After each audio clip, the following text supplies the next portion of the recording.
Look, if you want to see how I got from this You should get that Parawing. to this, Look, if someone asks why the Parawing needs good heat power, show them this. then stick around. I mean, Welcome to Matt on Foil. So this is Naish's second attempt at a Parawing. It's the Hatch. We're gonna compare it to the Morph, their first version, and to all the other Parawings out there. no, this is good. This is good. You might remember the Morph. The Morph had this special pulley system that when gusts hit, it could actually absorb some of the wind, but the low end was not the best. The Hatch is a huge step up compared to the Morph. Let's unpack the Hatch, their version 2. This is the 5.1, and I usually take bigger sizes just because we can feel better how they actually are. And let's start with the bar. The bar is a very simplistic bar. It looks quite similar to the North Rover. It is super light, and it's got this classical 3 attachment points, something that is not seen by many brands anymore. And honestly, I'm not a huge fan, but you have this little distance to the actual bridles, which helps a bit. You can also move that B-line, that central line. You can move that to trim the Parawing a bit, and you see beautiful colors, red at the front, yellow at the back, and like I try to remember that red was in the front because most of the Parawing is red.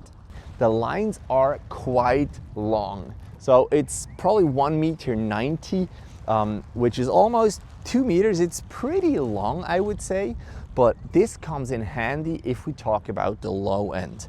What strikes immediately is that if you take your Parawing in with all the front lines, then you have just a little bit of space here. So maybe if it's pretty windy, there would still be air in it, and that might give you some problem when you're collapsing the Parawing and trying to stash it.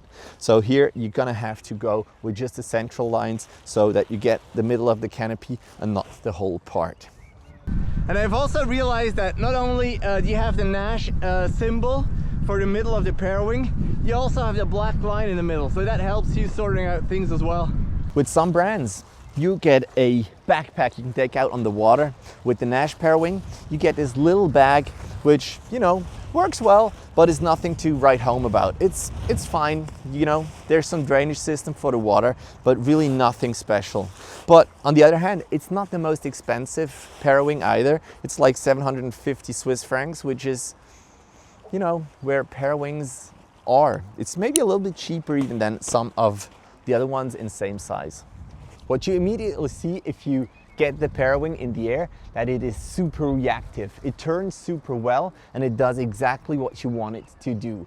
Even though the lines are a bit longer, there's no impact on maneuverability whatsoever. It's not the most high aspect Parawing, but it's not super low aspect either. It's something in the middle, which, you know, for an intermediate rider like myself, it's actually quite comfortable. So you have these Parawings with the big nose like the North, like you have this hybrid Parawings with a huge front leading edge.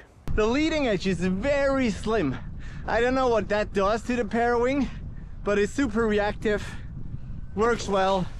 Now, even though you have 3 attachment points to the bar, the lines are pretty clear. Like you have 7 lines in the front, and in the back there are just 6. So the lines that you actually have to grab or that are here are quite clean. And further up the Parawing, you have more attachment points. So the whole setup looks actually quite clear. You have that line throughout the Parawing that makes it stable when you pump it, so you don't have that harmonica effect that much. What we also need to address is the material of the canopy. So as I said, this is not like a small Parawing, this is a 5.1, and if you just take that whole thing into a little ball, you can see that it wraps up to a pretty small pack. So this 5.1, and please Dan, comment on this section how bad I stuff my Parawing. There's a pretty decent little pack. You can stash that into a pouch. That's no problem whatsoever. Now this light material makes a great Parawing in the low end. And let me talk to you about that low end. Like, I wouldn't get up with another 5er anyway. So this is not the Parawing's fault. I just need a little bit more wind or a bigger board or a bigger foil. It's these three parameters that help you get on foil. Let's see if that gust helps.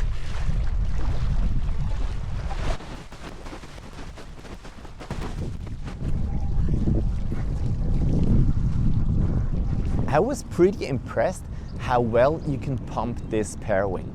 When I was out with that in Sardinia, there was maybe 10 knots, maybe a little bit more, but not much. And I used the 7.2 hybrid. Got up on foil, yes, was pretty easy because it's huge. And then I switched to this one. And it really didn't need more wind. Like the low end of this Parawing is really good. If you pump it, it works super well. Maybe it is because the lines are longer and it's further up in the wind, but also if I pull it, like if you pull the bar, then it's not only a pull downwind or just that the Parawing goes to the front of the wind window, but it stays there in between. So in terms of pumpability, this Parawing is phenomenal. Yes, it's fun, it works. So in terms of the low end, or even if you are within Naish recommended wind range, this wing is amazing. Now this Parawing is great, but there's a big but. And usually I like big buts, but I cannot lie. This thing handles the top end not as good as other Parawings. Like I had it out last week. It was not super windy, but it was maybe 20 knots, something like that. And I was out with the 7.2 hybrid, which handles gust extremely well. And I was out with that and tried to depower, just holding it in the front of the bar. And then the ears started flapping. Sometimes the Parawing started to move around a lot and it like pulled me off balance a lot. It was super uncomfortable.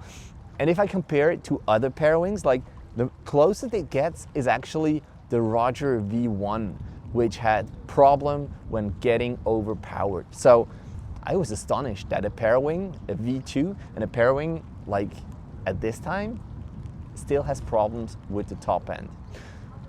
So if we compare it again to the Morph, we should actually merge these two Parawings because the Morph had a good high end, probably due to this pulley system, but had a terrible low end. This one has a phenomenal low end, but the top end is really not good. So if you're a fan of Naish, this Parawing works. You can get that Parawing for sure. If you're at a rental station and they rent out Naish Parawings, the hatches specifically, then yes, get it. Get it in the right size with the right wind, then it actually works. That was it for the hatch. I'm gonna give it back and I'm curious to talk to those guys. So maybe, soon there will be a podcast with people from Naish. If you have another Parawing that you want reviewed, please tell me so in the comments or hit me up on Instagram at @MattOnFoil. If you like this unbiased and honest reviews, maybe think about helping me out, get me a cup of coffee, link in the description below. That's the hatch. Talk to you soon.